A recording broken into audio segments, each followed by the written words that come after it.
All right. We are back. And what we're going to talk about today is the ramifications of authenticity. So first and foremost, authenticity, for a quick recap for anyone that forgot to learn this in English. Authenticity is just being true to oneself in any given space that we would be talking about. So, being authentic to your ethics, being authentic to your morals, being authentic to the path that you want to run in life, being authentic to your true beliefs. It can really be a lot of things. A lot of things that go a bunch of different directions. But today, we're going to talk about the ramifications. I know in most podcasts, we're out here trying to give you solutions. But we really want to talk about what it looks like when you do take the solution of authenticity for your life, what that's going to do. Yeah, I think it's us balancing those extremes out once more, because sometimes the things that are in your best interest, there's very seldom growth without pain or growth without discomfort.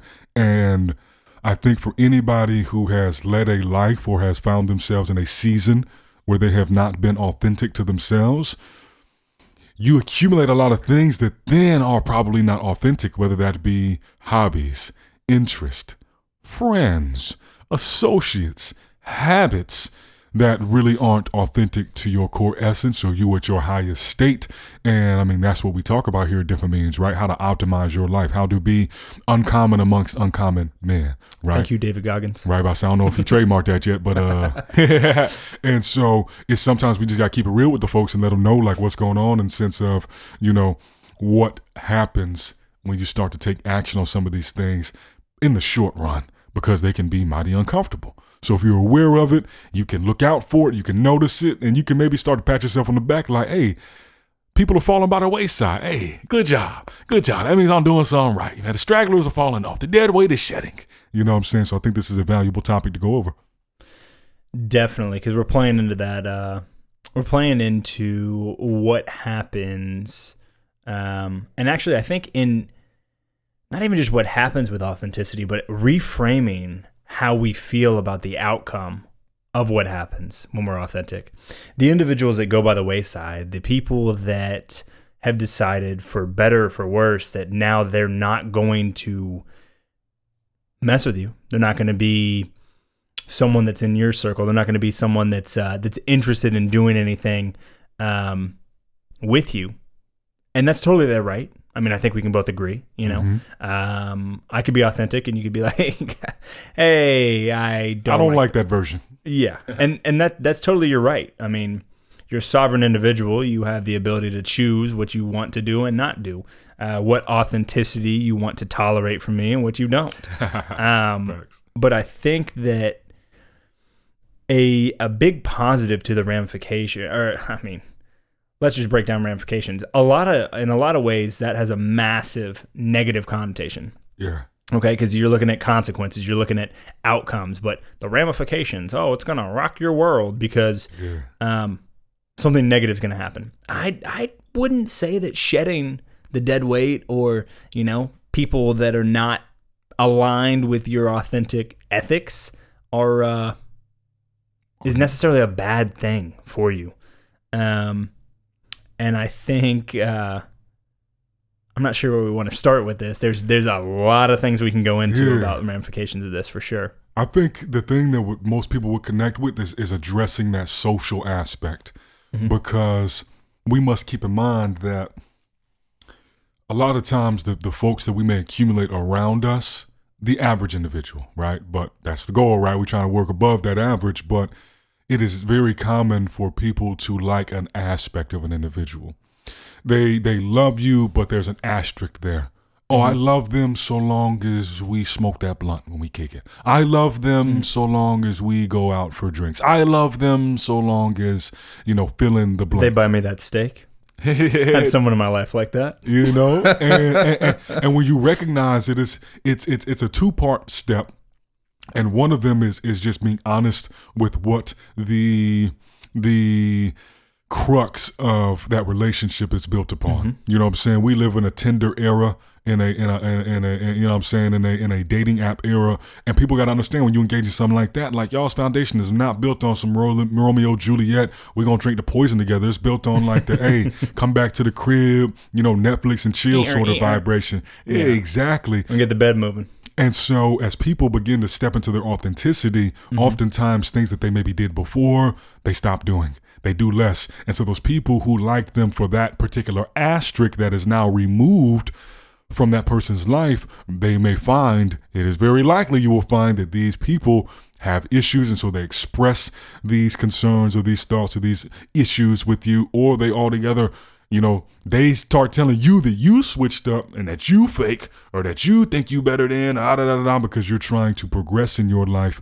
and odds are that they're not doing the same, or they would notice that, commend it, and then maybe they would tighten up on some accountability tip like we spoke about, you know, in that realm. So yeah, I think the first thing to look out for is that your social circle, that deck will be shuffled and some people are going to fall out of the mix, but embrace it, because that means that there's going to be room for new people to shift into those positions who will be more aligned with where you're at in that particular stage of your authentic being.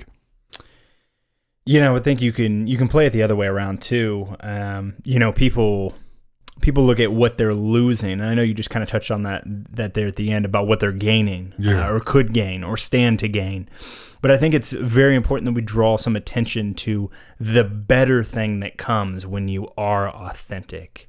The better people that come in your life that are willing to hold you accountable, whether in an accountability group or not. The people that are aligned in ethics and morals with you, right? Not on some racist, bigot nonsense. It's very easy to weed out those that do not sit in the same ethical area as you when you start to become authentic, right? And there's things that you did that maybe people didn't like, but are beneficial to society, or beneficial to you as an individual, or beneficial to someone that you're breaking bread with. There might be some part of you, but people don't like it. Maybe it's green isn't their color. Maybe it's something that makes them feel less than you because they're not willing to sacrifice a pride to accomplish. But just as you might stop doing things that are detrimental, you might start doing things that are very positive that you did in scarcity before, and those things could push people away. So it's interesting. It's not just shedding bad habits, right? It's also looking at those things that you were doing, or those things that are near and dear to your heart that are beneficial for society, and that might drive away just as well as it might draw people closer to you that are of like mind. Yeah, and I don't want to, put your business out there, but it makes me think of that instance when you found yourself in a scenario and you had a different ability than those around you to communicate with some of the folks. Like I said, you can give as much context as you want to, but the point being, as you said, you using a skill set that most people would never see you break out, and some people downright dislike because either, and in this instance, we're talking about your Spanish, right? Some people applaud it and think it's wonderful. You don't have to hold your tongue. Just keep the agency out. You don't have to hold your tongue though, regardless. Yeah. And you know what I'm saying? And so when you found yourself able to communicate with this particular ward, right, who these other folks couldn't, it started to cause problems for you, because all you were trying to do is bridge that language barrier or basically the scenario, y'all. So James was in a position where he had an ability to communicate with somebody that no one else in his same role could. And so for that reason, these people treated this other individual like lesser than. And pause right there. I'll give you the backstory of what we're talking about. No. And then I want you to pick up right where you were at. I think you'll make the point I'm going to make, so go ahead. Well, but I just want to give the background. I want you to continue on your train of thought. So most people don't know this, which is so funny that I'm even bringing this up. Yeah. I was a corrections officer, or what they call it at this agency, a detention officer, in a detention facility, because technically county jails are detention facilities. They're not jails. Or they're not prisons, excuse me. That's at the state level and at the federal level. But I was a detention officer, and I was one of, I think, less than 10 people out of 200 to 300 that were coming and going government officials that spoke Spanish. And there was many times where in the jail, and I was usually the only one on shift in the whole jail that spoke Spanish at once. No one on the road that was coming in spoke Spanish, and no supervisor, nobody on watch. And they will not let other inmates translate. I'll tell you that right now. That's not going to happen. It's a power grab for a lot of people. That's not going to happen. So I found myself in a lot of situations where merely trying to give someone the same ability to contact individuals that someone that spoke English did, or someone that understood what we were saying had, I was chastised for it. Right? It was a very interesting scenario where all I was trying to do, not play favoritism, not show anyone anything more or less than anyone else got, just trying to bridge the language gap so that someone had the same chance to make bail as somebody that spoke English. Mm-hmm. So that's the context of what he's talking about. But go ahead. Yeah, and because of you doing that, I think a logical person would think, oh man, good on James, bro. They should, appreciate that they had somebody on staff who could do that. But then when your reality became that, but some people, they're not really too cool with that flying, because it then challenges their own power, right, and their own sense of importance or value that they bring to the table. So now let's say that you're looking and interested in getting a promotion there. They might just outright block you from that because they're like, yeah, and they can make up whatever arbitrary reason, but the real reason being you took a moment to be authentic to a skill set that you had, and you pretending and sitting around on the corner like, we can't do nothing for him, would have been you being inauthentic because you knew that you wasn't trying to goddamn translate, seeing años de soledad, on the spot. You just said, I'm trying to make sure that he knows he can get a motherfucking call. So he doesn't sit in the cell and not know why he's even here. Y'all picked him up at a damn job site. You followed him, and taillights busted, and now he's here, and he does not speak English. And I think that's a good segue because as you spoke about being those ramifications of being authentic, a lot of times it means bringing in more elements that before you weren't really utilizing. So whether it be knowing that you truly have a code of ethics that says that, if you see a guy talking crazy at a restaurant to a woman that but you just used to let it fly, now you're going over and you're interjecting, just saying, hey, asking the woman, are you okay? Something as simple as that can cause you problems, and that's like massive problems. It's a lot of conflict brought your way. It's and I don't mean to cut you off. That was the thought. It's interesting because it puts you in a situation where from the outside, many people would say, "Hey, you're meddling in other people's business." Yeah. Right. But guess what? There's a couple different types of people in this world, and there are sheep. Okay. There's a large proportion of sheep, and that's not inherently good or bad, okay? A sheep is a sheep is a sheep. There are wolves, and then there are sheepdog, okay? It's very interesting to me that most people take the see a sheep, stay a sheep mentality and play bystander and play, it's not my house, it's not my family, it's not my problem. He's not my race. It's not my gender. He's not my socioeconomic status. I don't care. That kind of nonsense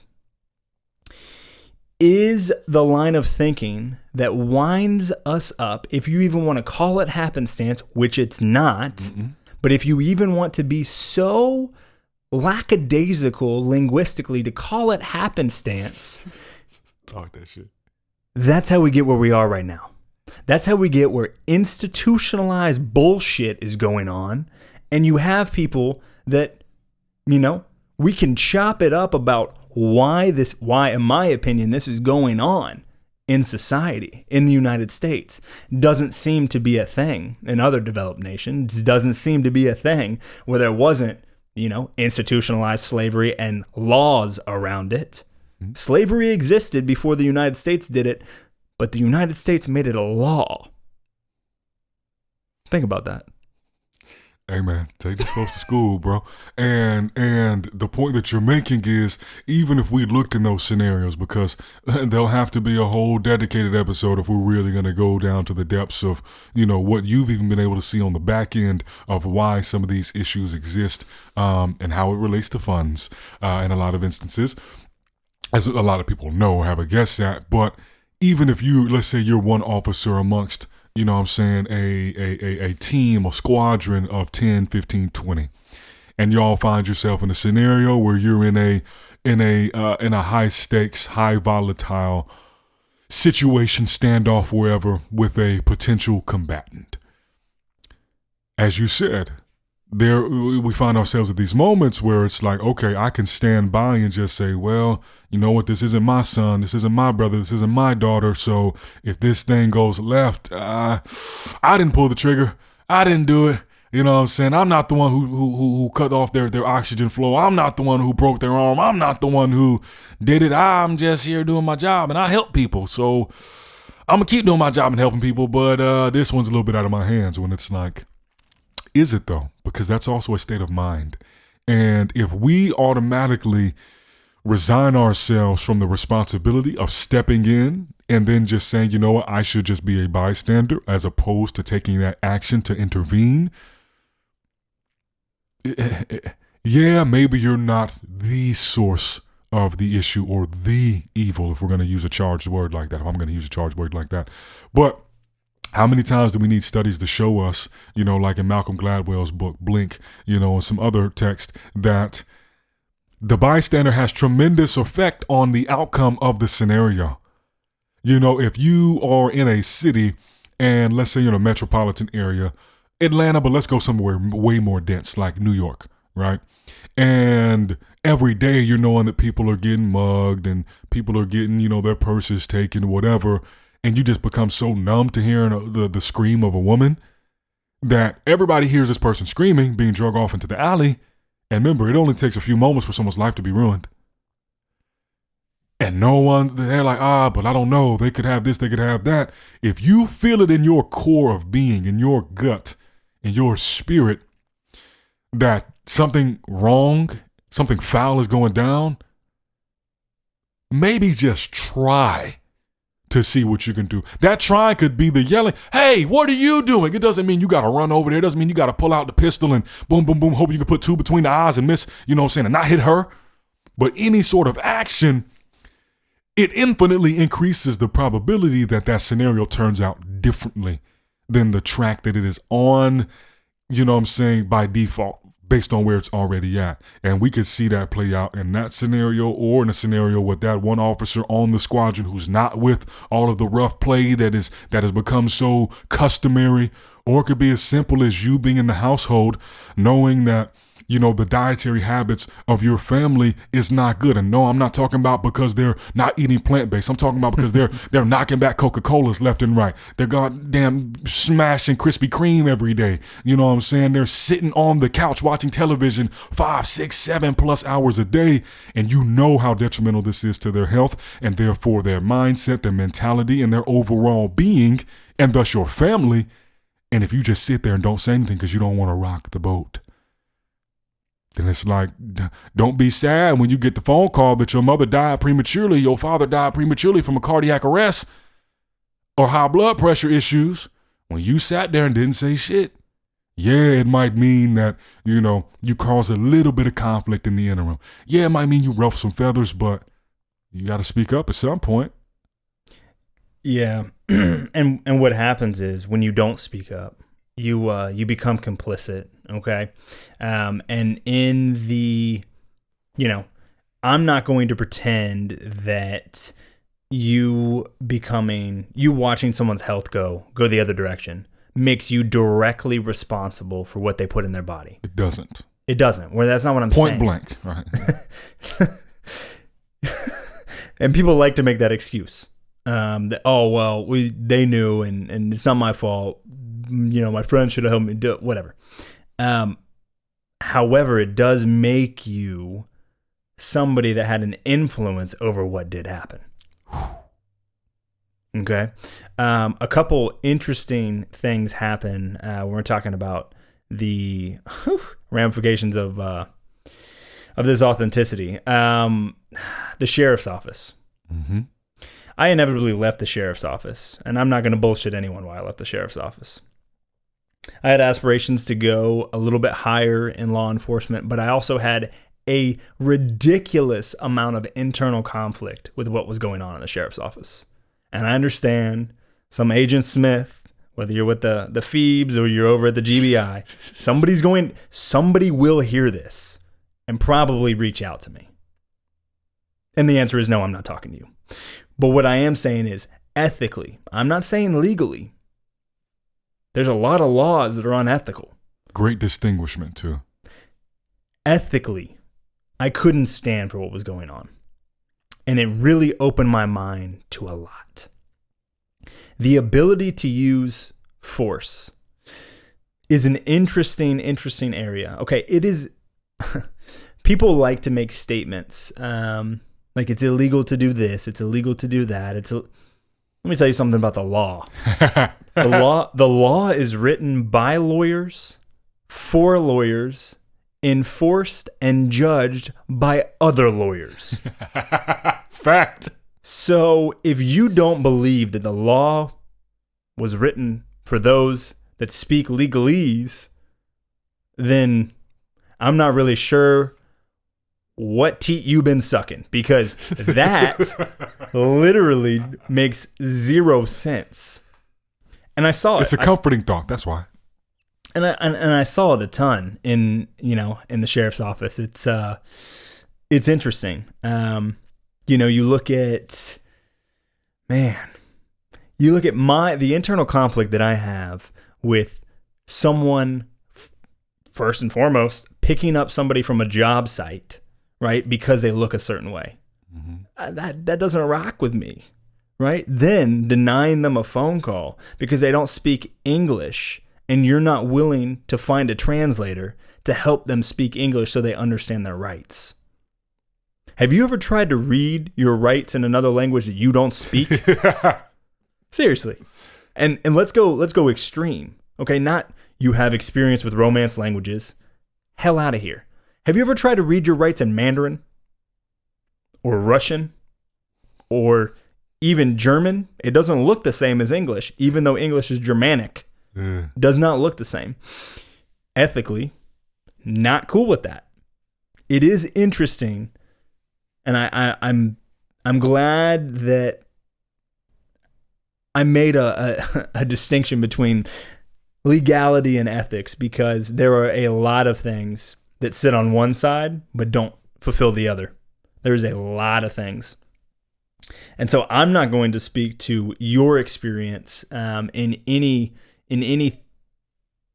way, shape, or form of the authenticity of what we're talking about. Mm-hmm. But we have nuanced experience in spaces, in multiple spaces, and I think it's very interesting to find myself here doing a podcast amidst, like we were just talking about, a pandemic. Yeah. Right? Global pandemic. The world's running around with their head cut off. Released a song called Corona Tarzan. It sounds like we're in the jungle. And here we are doing a podcast. And I'm speaking on something that I've never put publicly anywhere. And I would say that part of because we had conversations, months and months, years ago about, kind of the compartmentalization of your life and how, to me, like, I understood it, but I was also like, God damn, that shit sounds stressful, bro. Because the areas of my life that ever were segmented, it wasn't really that it was a segment. It damn sure wasn't secretive. It's just like, did you know, sort of thing. And I would say that, at least what I intuit, is that part of why you're comfortable doing it now is because you realize you had to step into your own authenticity, and that there were plenty of things that you had direct experience. Not that you got on the forum and you read about, you heard about, but you had direct experience of firsthand knowledge of, that's like, look, I could sit around and just hold my tongue, but even the power of me speaking on this and bringing light to it, sure, maybe you don't have the biggest platform on the planet, but you are somebody with a platform. So, like, regardless of if someone has a platform or not, if you are an individual, you are a platform. So if there's something going on that you don't rock with, there's like, speak up, because evil things run amok when everybody just decides to sit in silence. It's a bystander effect, even with your words. It's interesting though, because we love to, as individuals, whether people believe they're sovereign or not, love to purport this narrative that the world is binary, right? It's all ones and zeros, right? It's a computer. I mean, you can code it. Here we go. There's a whole lot of gray.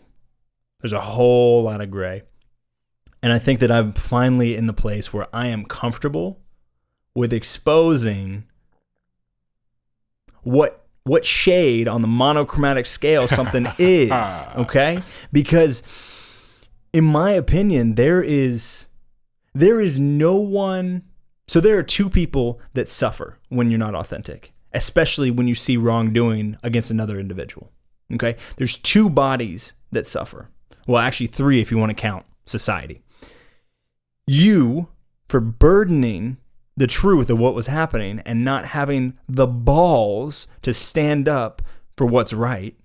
The person that is being perpetrated against, and then society as a whole, because that becomes systemic. The more and more we don't speak on shit, the more and more it happens, and people become numb. And people, suspension. Let's take your gun for a few days. Let's change the language in that report. Oh, your body cam died? Let's just keep it moving. It is interesting, and I know we're hyper-focusing, and I'm not sure when we're going to release. We're at. It's okay. No. Yeah. Where we're going to, I'm not sure when we're going to release this podcast, but in the world right now, we're having a lot of very aggressive white on black crime in the United States that's being brought to everyone's national attention. And so that's where this animosity, and that you can hear my voice is coming from. Yeah. Being on the other side and seeing individuals really take advantage of the little semblant, the little sprinkle of power they have. Because, that girl didn't say yes in 7th grade to go to the dance. It's some dumb shit. But it is oh so real. Yeah. And it is very interesting to me to see that people are not willing to be authentic. And I understand. And I'm not saying it's right, but I understand, because even in the Spanish translation conversation with me sitting in the jail trying to translate, I mean, that is to detriment of the individual, right? That is, a little piece of me dies, just a little piece of me dies knowing that somebody is in a situation that they did not call for, are in, have no means of getting out unless, the judge or the captain or the major wants to say, you can go on your own recognizance, right? Unless they utter that. What is that man or woman to do? What is that individual to do when they don't speak the native tongue? What happens if you get held up in Beijing and you don't speak Mandarin? Well, maybe you just write a book. And people respond to things in so many different ways, but those exact same scenarios you just laid out can all wind up in the way that a lot of us do become all too numb to. I lament the fact that I've become numb to it. You showed up today, hey, you hear about that other dude who got shot? I'm like, nah, bro, I don't even look at shit like that anymore, man. And whereas, like, why? One could also say, well, why, Sae'Von, do you not feel why has that fire quelled? You know what I'm saying? The first time you hear about somebody getting shot, it's, and the next time it's, and the next time, you know what I mean? It's like, that's how these things truly become systemic, is they're like, you know what? Shoot enough of these niggas, and eventually everybody will just be like, yeah, another nigga got shot. And where are we at? And for someone who's really been on the other side, right? The people enforcing laws, and y'all just think about that word, law enforcement, not order upholders. law enforcement. You know what I mean? All this language is very deliberate, but I very much appreciate that you're somebody who maybe has not had to catch the negative end of the stick too crazy in the systemic sense of what goes on with law, but nevertheless does not let that be an excuse for you to pretend like the shit you see isn't wrong. Because oftentimes that's how it winds up. It's one of those things where it's like, shoot, my life is straight though. I'm cozy, so shit, I got $1 billion. Why I'm worried about these poor people? That shit don't affect me. You know, and that's when it's like, but as a whole, as a society, we are a collective family. And if part of our family has cancer, we all gonna have to deal with it in one way or another. So whether that means that you deal with it at, you know what I'm saying, 1,000,000 miles of distance or at arm's length, regardless, we are the composite. Our society is a composite of each individual and their experiences, and whatever gets built in is what flourishes and propagates. So if silence and complicit behavior and a meh mentality about it is what is seeded and rooted, then we're going to see it continue. But if more discussions like this are initiated, and by no means did we come up with the answers of this shit today, but one of them is to speak up. If something looks rotten, smells rotten, you shouldn't have to taste it to confirm that it's foul. It's a great point. Man, we definitely went tangential here, and I think it was needed. I think it was beneficial, and I think that for anyone to off rip say, and people have said this, a black man and a white man can't sit down and talk about race, is lying. Because here before me is a black man, and I'm a white man, and I've been on that side of the law. And I've been on the other, for anyone who doesn't know. I've been arrested, and my arrest was conducted using some illegal tactics. And yet here we sit. Here we sit. Yin yang. Here we sit. It's very interesting the way that the world works things out. The way that we're sitting here on a Wednesday, like we just said, talking about race as a white and black man. In the middle of the corona. It would only be right if we both had coronas right now. Sae'Von don't drink though. Yeah. Yeah, so I don't have anything else. Do you have anything else? No, man. Yeah. Ooh, we're talking about ramifications, and here we go. Start talking about real life examples. But I think it's necessary to point out. It's not a fun conversation. I mean, I've gotten heated in the middle of us talking about this because it pisses me off. Yeah. It pisses me off to sit in a place where those very people that I shared desks with are the ones doing this. Those very people that were supervisors, right? That were on the road. For anyone that doesn't know this, you can't carry a gun inside of a penal institution in the United States. You have to lock them in a gun compartment outside and take the key. So no one inside the jail has guns. For any of you that think that officers do, they don't. They got tasers, maybe, but they don't have guns. To think that there's individuals on the street, day in, day out, with the same lack of ethics that they had before they got that gun, and they're out there? And this is not a group of people that, due to my skin color and due to my socioeconomic status, is necessarily going to off-rip and affect me. And I recognize that. What I'm saying comes from a place of privilege, 100%. I don't have to deal with that. I acknowledge that. 100%. Doesn't mean this shit isn't whack-ass backwards and needs to change, though. Because it does. And that's the last thing I'm going to say on that. I'm going to keep going. Hey, man, as we've said before, if you don't express it, you repress it. And we don't need that. You just spazzing one day when you see some foul shit going on, and now you locked up because you snapped. Don't need to snap. There's, that might win a battle. It's not going to win the war, though. Hey, there you go. I'm going to end up behind bars. Nope. Hard pass. I see what everybody's eating in there. Hard pass. Hard pass. Yeah, man. Hard pass. You have a standard of health to maintain. Yeah, and my, Government cheese is not fit on that list. Yeah, that meatloaf, I'll hard pass. I know what they put in that. Worked in the kitchen. Done that. Funny enough, it's quite similar to the food they give your children at school. Just know that they may use the same trays and the same seats, and often the pods are shaped the same way. Yep. Conversation for another day. For sure. But we thank you for coming, and, this is something that I think is, well, actually, I don't think, I know. Again, James knows, okay?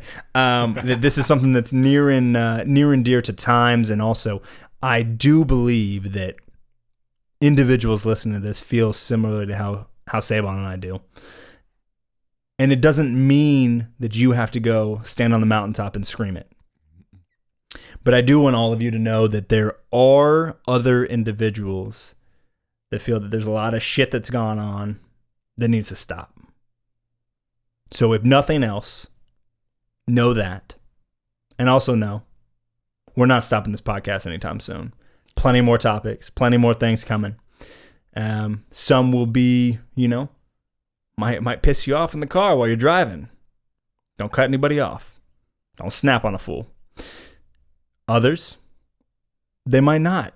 They might not get you into that emotional reactive state, but feeling the emotion that you might after us having a conversation about what we just did is not inherently bad. You understanding that the severity of the situation, even if it doesn't affect you one-to-one, something to think about. Why do you feel the way you do? Ask those whys and understand where you sit. Fortify that understanding. And you'll be in a better place. We appreciate y'all coming out, and we're going to let you go. Peace. Peace.